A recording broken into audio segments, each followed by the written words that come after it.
দর্শক, কেমন আছেন সবাই?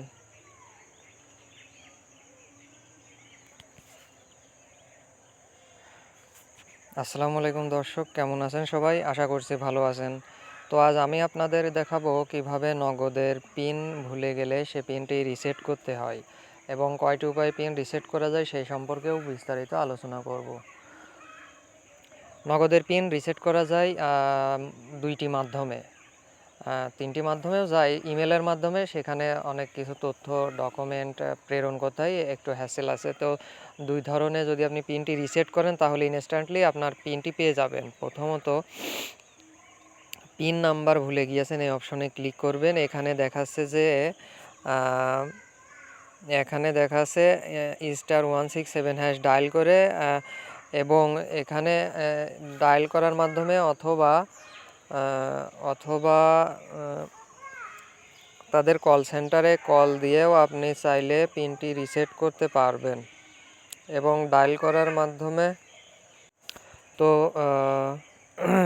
আপনারা ডায়াল করবেন *167#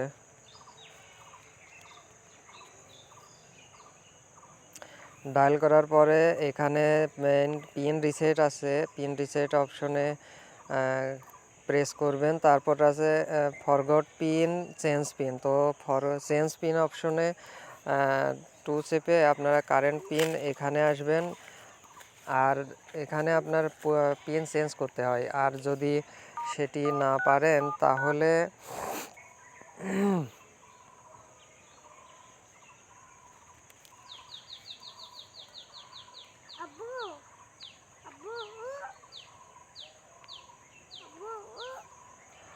এখানে ফরগট পিন প্রথম অপশনটি যেটা আছে সেটাই যাবেন। তারপর এখানে registered NID, photo ID number এগুলো দিবেন।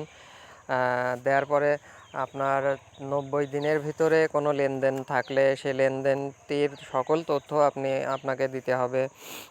দেওয়ার পরে তখন তাদের সিস্টেম থেকে 72 ঘন্টার মেয়াদি একটি টেম্পোরারি পিন দেবে। সেই পিনটি আপনি সেট করবেন *167# ডায়াল করে। তারপর নিজের মতো একটি কাস্টম পিন আপনি 4 ডিজিটের সেট আপ করে নিতে পারবেন। পিনটি যেন এলোমেলো 4 ডিজিটের হয়, 1 2 3 4 এইরকম যেন না হয়। এই ধরনের পিন এবং একটু জটিল পিন দিবেন যেন আপনি মনে রাখতে পারেন আর কেউ না রাখতে পারে। আর সর্বশেষ কথাটি হচ্ছে যে অন্য কাউকে ভুল করেও আপনার নগদের পিন এবং ওটিপি শেয়ার করবে না, কারণ নগদ কখনো এটি জানতে চাইবে না। আর যদি ভিডিওটি ভালো লেগে থাকে তাহলে আমার চ্যানেলটিকে লাইক, কমেন্ট এবং সাবস্ক্রাইব করে পাশে থাকার জন্য অনুরোধ জানাচ্ছি। সকলকে ধন্যবাদ। আসসালামু আলাইকুম।